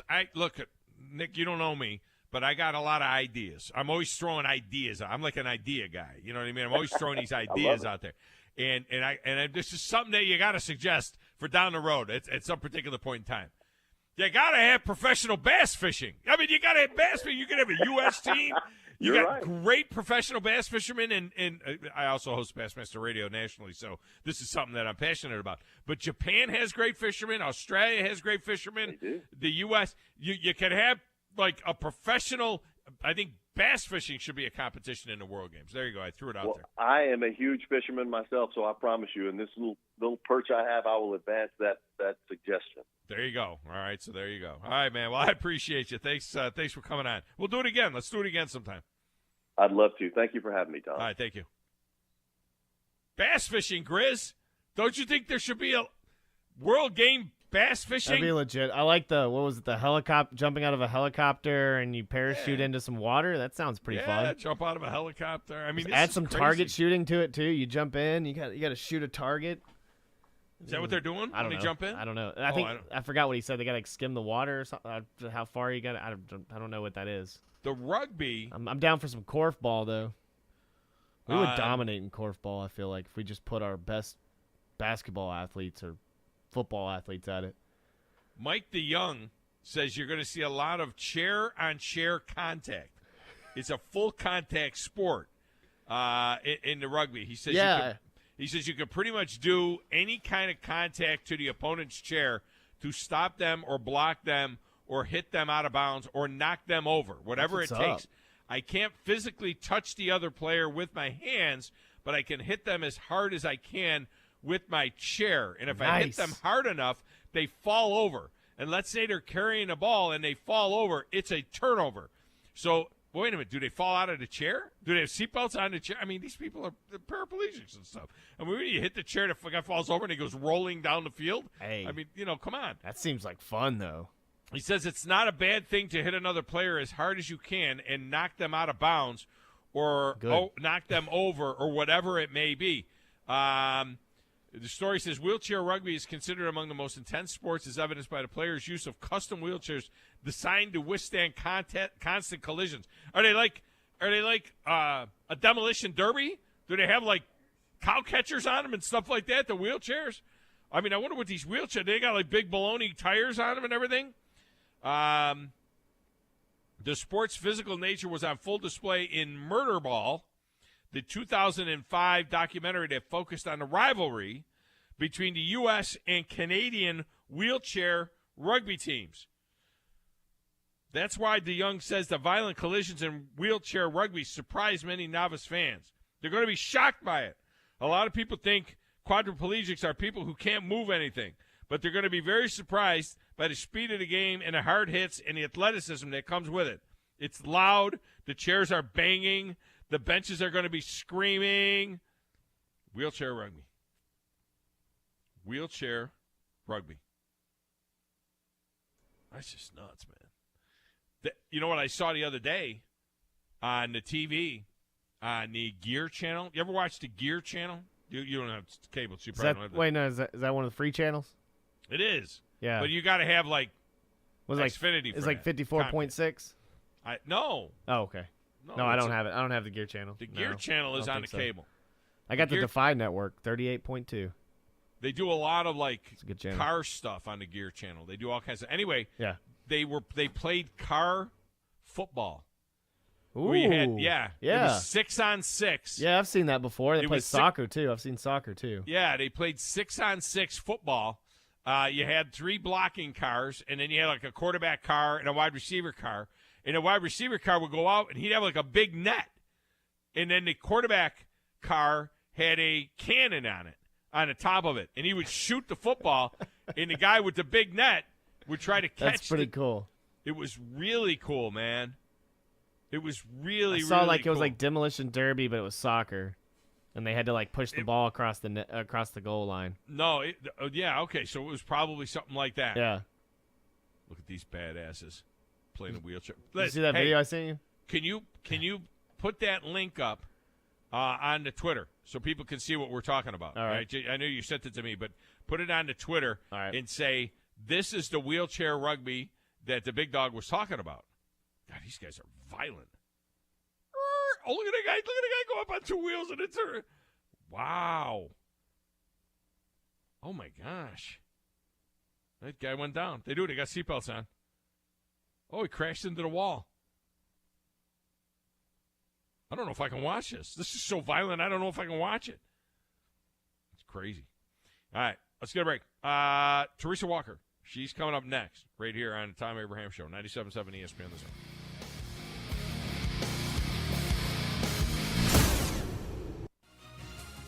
You're listening to the Thom Abraham Show on 97.7 ESPN The Zone. This is Brent Musburger's VSiN Action Update on 97.7 ESPN The Zone. Heads up, sports bettors. Right now you can try VSiN All Access free for 30 days with no credit card required. Visit vsin.com/free month to sign up now. NFL Week 1 early odds updated this week. The Saints and Falcons will open the 2022 season in Atlanta, with New Orleans opening as a 5-point favorite on the road. The over-under set at 41.5. The Celtics took a 2-1 lead in the NBA Finals over the Warriors on Wednesday night with a 116-100 win in Boston. Game 4 in Boston set for Friday night. Boston a 3.5-point favorite, 213 the total. Steph Curry injured in Game 3, saying after the game he was in some pain, but that he would be okay. The inaugural Live Golf Invitational underway today from London. Dustin Johnson, the odds-on favorite at plus 500. Louis Oosthuizen and Taylor Gooch plus 1,000. I'm Trey Westerberg, 97.7 ESPN The Zone. If you're ready to lower your utility bills, it's time to call Eagle Insulation. Eagle can handle it all. Attic re-insulation, insulation removal, wall insulation, and new construction insulation, commercial and residential. Our primary goal is to save you money, and lots of it. Typical clients realize their return on investment within 3 to 6 months. That means the re-insulation actually pays for itself and then some. See if we can help you. Contact Eagle Insulation today, 256-755-1556, or log on insulatewitheagle.com. I'm here with Stan McDonald of the Stanton Law Firm. Stan, I guess you are the Stanton in the law firm. Yes, Wes, that's me, and we started the Stanton Law Firm so that myself and 4 other attorneys with me can help clients litigate, negotiate, and creatively solve legal and real estate problems. Now, Stan, you grew up on a family farm in this area and have made a name closing on houses and land with your closing company, Jacob Title. I grew up on a farm which used to be in the country. That, plus having closed on so many homes and farms, one of my colleagues started referring to me as a classic dirt lawyer. Now, I didn't know how to take that at first, that tag, but I realized that's exactly what I do and what I am. Dan, I know the attorneys at Stanton Law Firm are regular listeners, and we plan to have you on periodically. You and I have seen have impacted this community. Stay tuned, and you may hear about friends like Steve Booker, Clarence Johnson, Thomas Boyd, and even a few of those offensive line hogs like Hoss Johnson, and maybe you remember some other of those guys too. I remember Clarence Johnson. He beat us one year. He was unbelievable. No representation is made that the quality of legal services to be performed is greater than the quality of legal services performed by other lawyers. Tom Luganbill here for my friends at Woody Anderson Ford. Bobby White and his team take great pride in their service department, and you can see it the moment you walk into those beautiful new service lanes. And just like a championship team, they all work together to make sure your experience is second to none, whether you drive a Ford or not. Also, check out the gold certified pre-owned inventory at Woody Anderson Ford for great deals every day. Stop by and see them at Jordan and Sparkman or at Woody Anderson of Madison on Hughes Road, or visit WoodyAndersonFord.com. When I chose a garage door company, I did my homework. I needed Precision Overhead Garage Door Service. They have a 5-star Google rating. I checked their reviews and liked what their customers had to say. Precision Overhead Garage Door has lifetime warranty packages. Same-day service if I call before 2 p.m. If they can't make it the same day, my service call fee the next day is waived. They did a 25-point safety inspection on the door and operator. Now that's peace of mind. Residential, commercial, and gate services. Precision Overhead Garage Door Service. Call 256-400-4500. In 1982, Bob Baumhauer introduced Alabama to the Buffalo Wild Wing, and quite frankly, we've never been the same. Back then, it was Wings and Things in Tuscaloosa, but now, 40 years later, after 4 name changes, Baumhauer's Victory Grill is the #1 sports-themed restaurant in the state. Bob's Alabama Hot Chicken is something that has to be tried to believe, plus the new Bam Bam Chicken and the Louisiana-style Go Fish, a whitefish over rice topped with shrimp etouffee. And Baumhauer's is fighting inflation with some new affordable favorites. Visit Baumhauer's on the South Parkway today. From the Fox 54 Weather Center, I'm Chief Meteorologist Jordan Dressman. A partly sunny sky this afternoon. Temperatures climbing into the low and mid-80s. Maybe an isolated shower across the Tennessee Valley. It actually looks like the vast majority of us probably going to end up staying dry. Upper 50s and low 60s as we head into the overnight, early into your Friday morning. Friday brings about another opportunity for some widespread rain to North Alabama, southern Middle Tennessee. Maybe a couple of embedded thunderstorms. Temperatures only climbing into the upper 70s and lower 80s. I'm Chief Meteorologist Jordan Dressman on your home for ESPN Radio, 97.7 ESPN The Zone. Who wants coffee? Anybody wants coffee? Tom, can you get me off the hook?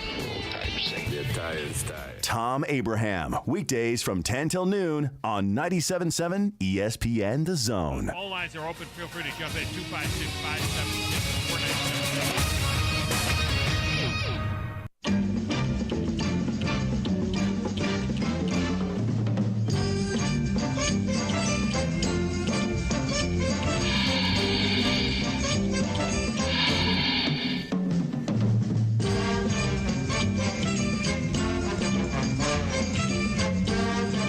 I Dream of Jeannie on a Throwback Thursday in the Doghouse. Playing all your classic TV theme songs from back in the day. All right, I'll admit, Barbara Eden was my first crush. Barbara Eden, let me tell you something. When Barbara Eden came out of that bottle and she had that bare midriff thing going on, I thought I was watching porn. I mean, Barbara Eden, I mean, I didn't know what I was looking at. I was losing my mind. Barbara Eden. First time I noticed a woman. Barbara Eden. Like, oh, my God, she's naked. Almost. All right, this segment of the show is brought to you by Woody Anderson Ford. I'm sure they're happy that I'm saying their name right after I said that. Woody Anderson Ford for all your automotive needs. It's Woody Anderson Ford. They can take care of you. They've been taking care of the Tennessee Valley for years.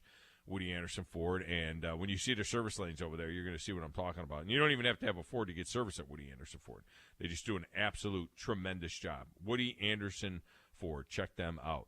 All right, joining us now on the Neighbors Wealth Management Hotline, unless she hung up, is Teresa Walker from the AP in Tennessee. T-Dub, did you watch the I Dream of Jeannie when you were a kid, or what?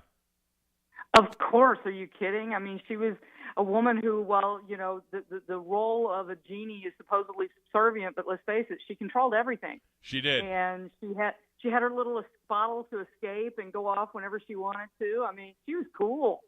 I always thought that the little bottle home thing was really kind of cool. I always thought of that like, you know, that would be neat to have something like that. Remember when we were kids, we used to take sheets if you had bunk beds, and we'd build like a little cocoon, you know, in the bunk bed, and you could go in there and hide in there, and that was kind of pretty cool. There are times now as a full-grown adult where I wish that I could just like become small and go into something where you can just be like a man cave and have it all to yourself.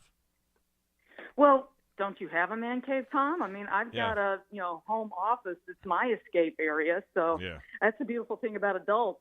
We can create what we want. Yeah, but the kids can still bang on the door and stuff like that. So I don't know. That's true. That's true. We can't blink them out of the picture. Can't blink them out of the picture. That is for sure. All right. I want to talk about the Titans. Before we get there, though, big doings, of course, at Lindsey Nelson Stadium, Notre Dame in town, Super Regionals, as Tennessee tries to get back to the College World Series. Last year, it got wiped out in 2 games when they got up there to Omaha. This year, they're the prohibitive favorite. But I feel like we're living in bizarro world here. Vanderbilt's at home, and, Tennessee is trying to make their second straight trip to the College World Series. This is weird.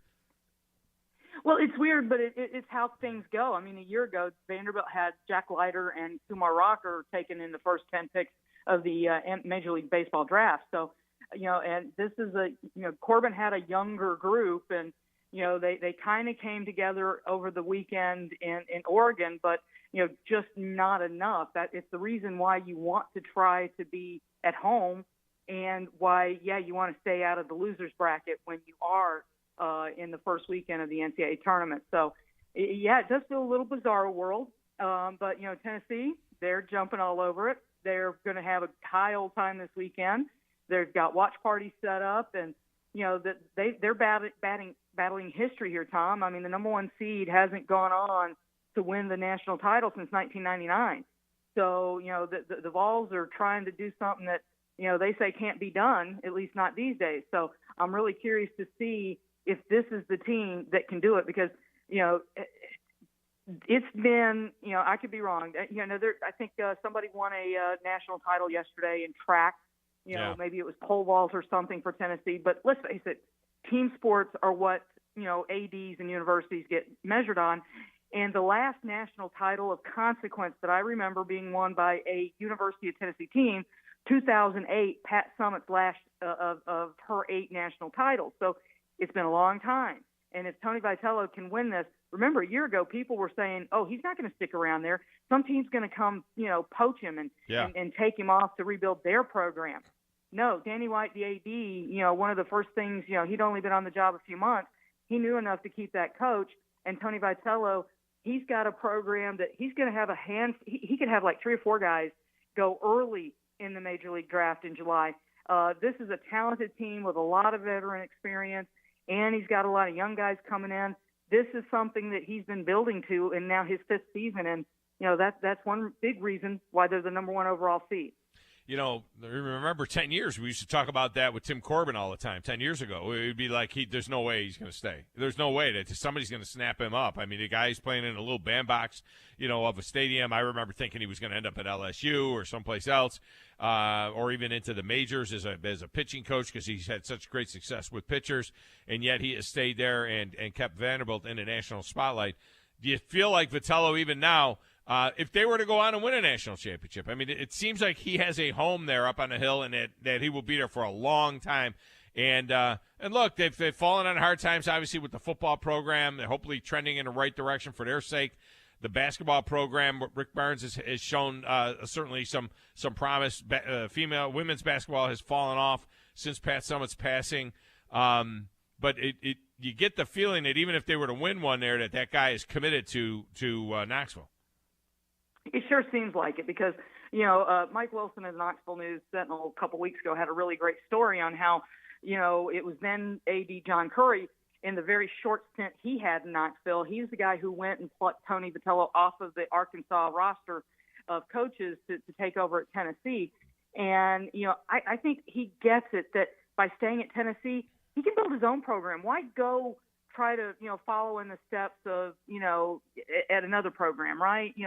There's a lot of programs that used to dominate baseball that have fallen on hard times. Why go there and rebuild when you've got this one rebuilt and now it's a matter of proving you can be successful year in and year out?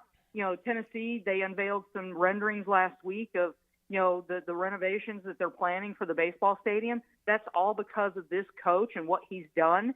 What he's asking for, he's getting. And, why go somewhere else and have to fight the same battles again potentially? It's got to help the other sports too, right? I mean, I know it's not, it's not as sexy as the football or the basketball, but it's got to help the other sports. They're going to get all this coverage this weekend, and then again, if they get to Omaha, they get all that coverage there. It's got to impact, I think, other athletes that see UT in a good light, and maybe, they say, I want to go there and be a part of that. Oh, without a doubt. And I'll say this: you mentioned women's basketball. Kelly Harper, with the transfers that she landed, plus Justine Sassat, an incoming 5-star freshman, she's going to have a team that should contend to get to the Final Four next year. It's been a long, long time coming for the Lady Vols, but it does rub off. I mean, they've got an incoming quarterback, Nika, and I'm probably butchering his name, Ayamaleva. Yeah, you got it. Ayamaleva, yeah. Thank you. For next year, and, he's been at softball games. He's been at the baseball games. The other coaches will show up, to support each other. So, it is a thing that rising tide can raise all boats because what this shows is, for incoming recruits, it's like, look at the way these fans are turning out.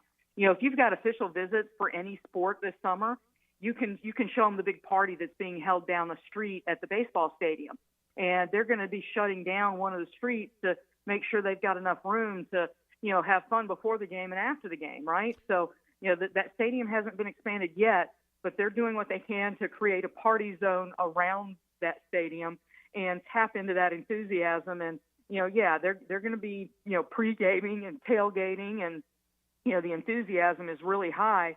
And just gauging on what we saw last year, I mean, shoot, now I'm blanking on his name, but the senior who seemed to be here forever, John, well, anyway. Oh, I know who you're talking about, yeah. Yeah, well, he was down there in those parties, right? Enjoying the energy that was going on for baseball, and he's a basketball guy. At some point it is college, and it's fun when teams win and they're playing at the bright lights point of the season. So absolutely, there's a lot of attention going on in Knoxville, and it does help every other team on campus. Is Nico paying for the renovation at the baseball stadium? Because I understand he can. You know what I mean? I mean, the kind of dough that kid's making now, $8 million. He could probably pay for some of the renovation. He's making more than the coaches are making. Well, isn't that the wild thing about NIL stuff? It's like, the coaches who seem to be most against it, it's like, guess what? These kids are going to get the money somehow. And, if he can still get the money and he's recruiting, I mean, forget what Josh Heupel's doing. This kid is almost like recruiter number one for Josh Heupel in the Tennessee Vols. So, it seems like, I know that there's a coach in Alabama who probably disagrees, but it seems like the best of both worlds, considering the NCAA certainly hasn't done anything on it. I think what the coach at Alabama would like to see, though, is just there be a common rule, you know what I mean, where you have it the same in all the states. I think that's probably the biggest thing. And right now, because there is no oversight of this and there is no federal law regarding it, it's just the way it is applied in different states is so different. In Texas, it's one way. In Alabama, it's another. Tennessee, it's another. And, he got crucified when he made that comment about parity. The parity he meant was that the parity would be the same where everybody was playing by the same rules. Because you hate to see kids, leaving a place like Pittsburgh to go to L.A. because, hey, that's L.A., and they can offer me stuff that someplace else can't offer me. So at some point in time, it would seem to be there would be some sort of a rule that would, kind of govern that whole thing. I think it's good for the kid, but they need to have there needs to be some sort of rules here. Well, Nick needs to go to his boss at the University of Alabama and get him to tell the NCAA and talk to the other president. That's the problem. The NCAA abdicated on the whole situation, and that's why we've got this mismatch and varying once they got rules in every once state. they got their teeth kicked in by the Supreme Court, that was the end of it. The NCAA's throwing their hands in the air and say, we can't do anything. We got nothing. We got no teeth. It's almost like college football has to have its own thing, you know what I mean, outside of the NCAA. And that seems to be coming sooner than later, right, Tom? Could be. Absolutely could be happening. Teresa Walker with us here. All right, so let's shift to the Titans. They had OTAs this week. They had one today that was not open to the media. They had one on Tuesday that was. And I would assume that you were there, unless you were in therapy for your shoulder, but I would think that you maybe caught some of that thing. And some interesting things going on. There seems to be something building chemistry-wise between Ryan Tannehill and new tight end Austin Hooper, who really was misused, I thought, in Cleveland, but has an opportunity in this offense with the Titans to be a big part of it. I mean, to be, because that's kind of – and Tannehill always seems to be a guy that really enjoys having a tight end that can stretch the field a little bit. What quarterback doesn't like having that little, that trusty insurance pocket? I mean, that's Frank Wycheck led this team 5 straight years in receptions. Why? Because he was Steve McNair's favorite target on the field, because when he was in trouble, he knew he could find Frank Wycheck. And you're right. Ryan Tannehill and Austin Hooper, it looks like it's going to be a wonderful relationship. And the good, because here's the thing, Austin Hooper, he's here on a 1-year deal. Not very impressive performance in Cleveland the last 2 years, but sorry, Browns fans. But the fact of the matter is he was a 2-time Pro Bowler his last 2 years in Atlanta when he had a decent quarterback in Matt Ryan. So, there were a lot of tight ends in Cleveland. Austin Hooper didn't really want to throw aspersions, but he kind of made it clear that he thinks he can be a much better option in the pass game, and he's showing that immediately here in Nashville. So, and the good thing though, Robert Woods, the guy that they traded for, for his ACL on November 12th, and he's out there in individual drills and doing some of those passing drills and things. They've got him in a yellow no-contact jersey, so, don't hurt this guy. But he is out there running and doing what he can at this point of his rehab. Very, very impressive, and giving them a chance to build that much necessary chemistry, him and Ryan Tannehill. Yeah, he's kind of the wild card to all of this thing, barring somebody, young coming up and becoming a superstar right before our eyes. Robert Woods could be a guy that can help quite a bit. Treylon Burks, of course, this is everything, the A.J. Brown replaced by Treylon Burks, and those of us that watch him at Arkansas know that this is a kid that deserved to be a first-round wide receiver and has mad talent. I did not know he had asthma, and I don't know who knew he had asthma. I would assume the Titans knew he had asthma, but how much of a problem does that present? He played in Arkansas, which is just as nasty and humid as the summertime and early in the season in Nashville, Tennessee. But that would seem to be a little bit of an issue in terms of being able to stay on the field, play after play after play. What's the story with this asthma? Well, here's the thing. The Titans did bring him in for a private visit and workout. So they've seen him up close and personal. And Mike Vrabel, after Rob Moore, I still don't know why it was left to the wide receivers coach to tell us the obvious that he's dealing with asthma. Mike Vrabel made clear that they had a long medical report. They had everything on it. They knew this. But I'll say this about Nashville. Nashville, while it's on the kind of same latitude, longitude as Arkansas, here's the big difference. Nashville is kind of in a cup, so everything that's in Nashville stays in Nashville, and it's just I never had allergies until I moved to Nashville for the first time ever, Tom. Not one allergy, and now I've got them for the rest of my life, right? And it just seems like every year it gets a little worse. And he came in when tree pollen was really, really bad there in May. Shoot, it just finally tapered off in the last few days. It's been a tough pollen season. So, but guess what? He was an all-SEC wide receiver last year.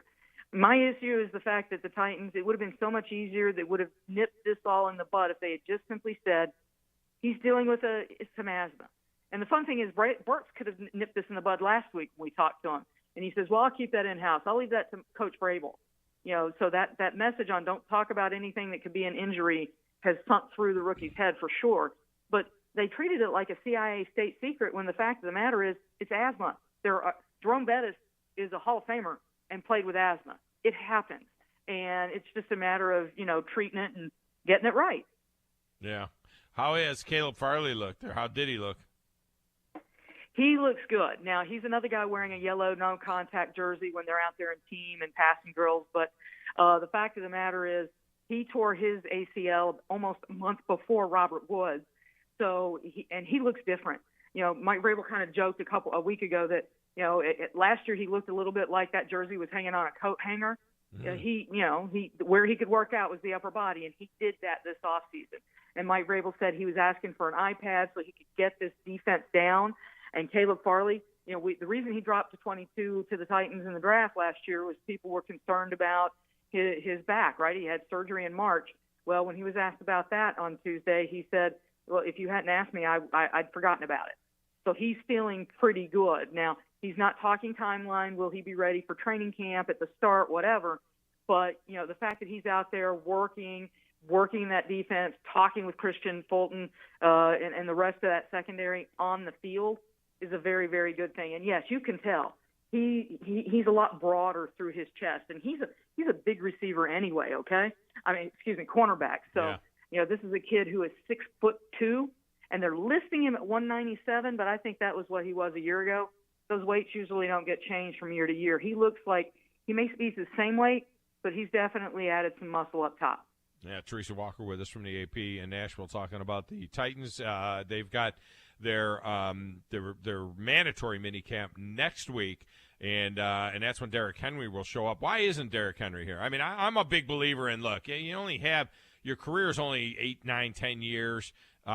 This is where you can't live in Texas or Alabama or California because you're the bureau chief for the state of Tennessee for the AP. He is a running back for the Tennessee Titans in Nashville. He can go anywhere he wants for the last 4 or 5 months. But now, why would any player not be in the city that they work, building whatever camaraderie and so on, and continuing to have that as a leader on the team in town? I don't understand. I know it doesn't seem to bother Mike Vrabel, but I bet he would be a lot happier if he was there. Well, the coach, Mike Vrabel, absolutely would want him here. But, here's the thing. Guess what? They kind of had something called a CBA that allows them to be voluntary. And Mike Vrabel, once upon a time was in the union and helped negotiate that. So, then he was like, we have our freedom. And he knows it. He acknowledges it. Here's the difference. We'll see what these guys what state they're in next week. But a year ago when Derrick Henry was around, they were giving him a lot of breaks, Tom. I mean, they know what he can do. They know how he works hard. I mean, all you got to do is check his IG account. And here's the thing. The dude is coming off a broken bone in his right foot. So if he's not out there in team drills and individual drills in May and June, I don't think they mind because they want to make sure he's available in November, December, and January of this season. So, and I get all of that. It's just it would be nice to have, he doesn't need to drill work, but it's just be nice to have him be there. You know what I mean? Just to see him there, just for the young guys and for the leadership and the time they spend together in the cafeteria and the time they spend together in the locker room and working out together. He's working out. I mean, he could be working out at Titans have a beautiful workout facility and so on. It just seems like, look, man, your job is in Nashville, that you were transferred to Nashville. That's where you work. You go to where your job is and be with your boys, Well, that'll happen in training camp. I mean, the good thing is Hassan Haskins, the guy who will be counted on if Derrick Henry can't be the guy that he used to be, well, he's getting very, very valuable reps right now. He's not having to share any time with Derrick Henry right now. He's learning all these drills. He's, figuring things out. And, he'll have his feet under him a lot better when Derrick Henry does come in next week. I mean, at least we expect him to be there. It is mandatory. And for the first time in a while, I'm curious to see who all shows up. Because Derrick Henry's got 2 years left on his deal. There's been some wondering speculation on social media. Does he maybe hold out for an extension? I think a guy who missed 9 games with a broken foot last year doesn't really have, much of a leg to stand on in that department. Yeah. But, the NFL and agents don't listen to me. Jeffrey Simmons is a guy who's under contract for 2 more years. He was at the Von Miller pass rushing camp recently. Bud Dupree hasn't been here lately, but he's been working out in Atlanta. And new Titan DeMarcus Walker said he was actually, saw him down there, and I think it was around Atlanta where they were working out. So, it is what it is, Tom. It's not the day and age that it was even 12 years ago before the 2011 CBA came in. Things are different now in the NFL, and I think that Tony Dews, the position coach for Derrick Henry, Terrell Williams for the defensive line, that they're trusting their guys to be ready. Jeffrey Simmons said as soon as the offseason started, right after that divisional loss, that he was going to do his own thing this year. He's a guy who's wanting to try to be an Aaron Donald type. If what he's done in the last few months helps him get there, I think the Titans will say, bless you. Yeah. I still like to have the whole team together, but that's the old coach in me. All right, finally, if number 5 and number 7 didn't have names and you were just looking out there watching quarterbacks go through drills, behind the starter and Ryan Tannehill, would Logan Whiteside not actually look a little better than Malik Willis right now? We know he's young and he's got a lot of work to do, and this is a different kind of deal. And he was at Auburn, of course, and then ended up his star took off when he got to Liberty with Hugh Freeze. But if you were just looking at it and didn't think, well, wait a minute, that's the Malik Willis that at one point a lot of people thought was going to be the first quarterback taken, and he's a steal for the Titans to be able to get him in the second round. But Logan Whiteside, if you just watched these guys and didn't know their names or their draft position or where their history was, it almost seemed like Logan Whiteside looks like he's more ready to be the backup than Malik Willis is. Well, he is, because Logan has been here. He knows this offense. Yeah. He knows what he's doing. He knows these receivers, most of them, except for the new guys. And he throws a good ball. I mean, if you're watching them go through progressions, every now and then Malik Willis will overthrow a guy. Logan Whiteside, when he's throwing that ball, he knows exactly where he's going. But the thing is, Malik Willis has got that higher upside. Logan Woodside has been a perfectly acceptable clipboard holder. Well, I guess now it's the Microsoft tablet holder on the sideline. But, Malik Willis is the guy that you look at him and it's like, you work on him taking a snap from center, his 7-step drop, polish him up a bit this year, that if Ryan Tannehill struggles at all this year, you've got a guy who can compete with him next spring. You could maybe have a guy who could be your quarterback. Logan Woodside is never going to be that. So while he is in the lead right now, it's going to depend on how long can he hold off Malik Willis and how quickly Malik Willis learns. A kid that we're already being told doesn't like to make the same mistake twice. He's a very personable young man. As a journalist, I kind of root for Willis to, work his way up into the starting lineup at some point in his career because he's a fun kid to talk with.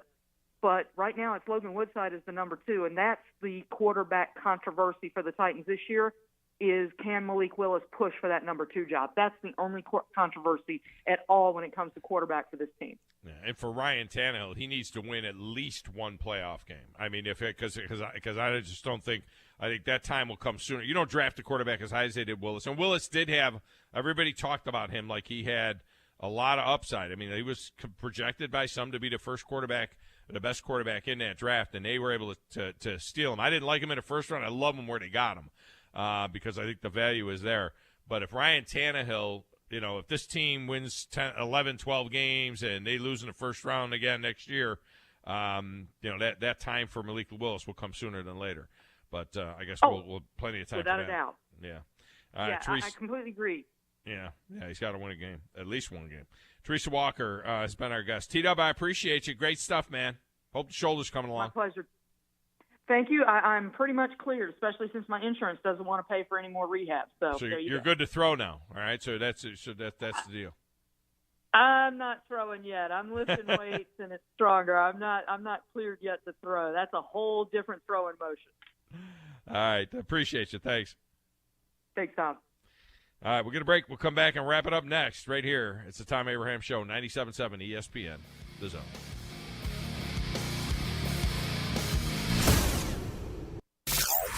The world champions are back, and you can only hear them right here. Braves baseball is rolling, and Atlanta's ready for a huge 2022 season. Swung on and struck out towards deep right field, rising through the sky, back to the wall, bombs away. Tonight, the National League battles roll on from Truist Park in Atlanta as Dansby Swanson and the Braves face off against the Pittsburgh Pirates. Braves radio's on the air at 6:05 Eastern, 5:05 Central on the Braves Radio Network.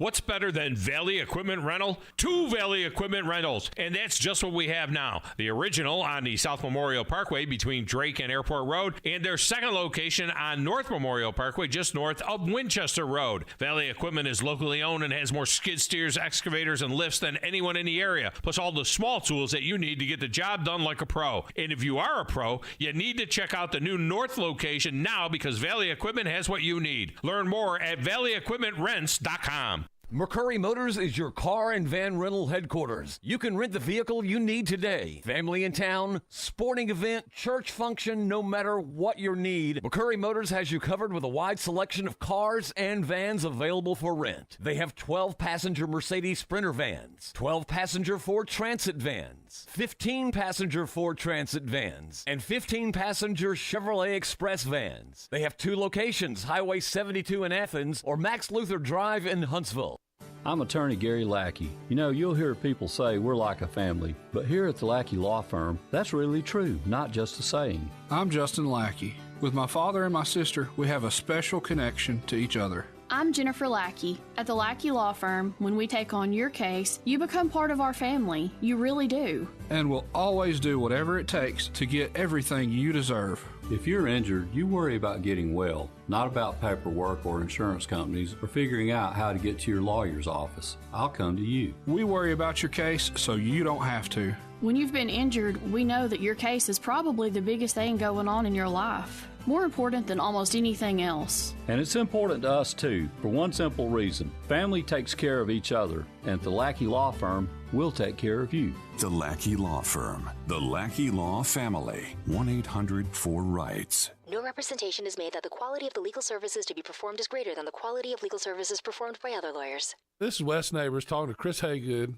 of Bob Wallace Appliance. Chris, what sets you apart from other appliance dealerships? Wes, these appliances are going into the most used room in your house, your kitchen. The way we have these appliances displayed, it's easy for you to visualize how they'll look in your home. Wes, what sets us apart is the people. They're well trained. In fact, they live and breathe these appliances. And if you need service, you'll really appreciate our parts department. Contact Bob Wallace Appliance at 256-533-2121. So who is Wes Neighbors? He's going to put an ass whooping meter on next year.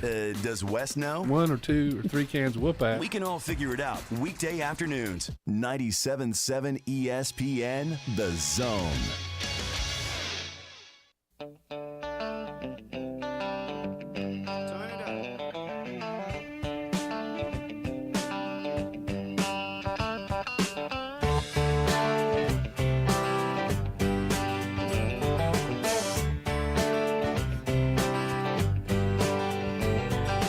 Today is brought to you by me.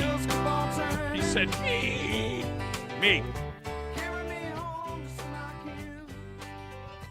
I might be in trouble for tomorrow, Chris. I might not say another word the rest of the day. Oh, wait a minute. I got to record. I don't believe that. Yeah, that's true. You got a lot of work to do. I do have a lot of work to do. I got to get this Bassmaster Radio wrapped up. I got to get that recorded and finished. And then that's it. I may be done.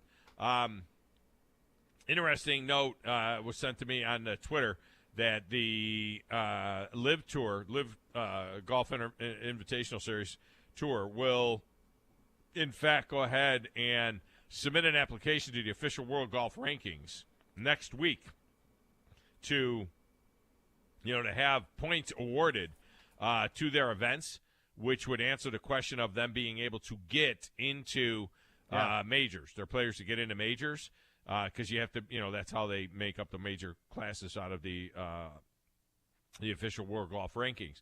And it had to be sponsored by one of the tours, and the Asian Tour is the one that stepped up and sponsored this thing. All right, here's the board that votes on it.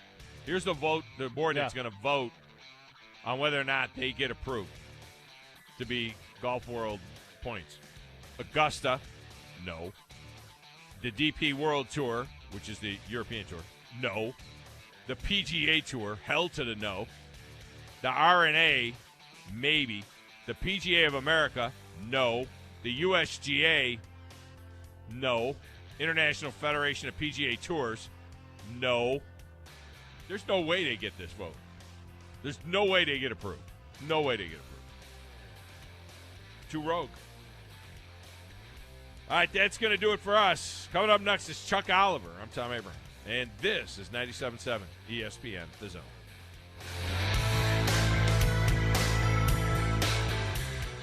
TOC Sports has been there for you. Now, you're probably asking yourself, what does that mean?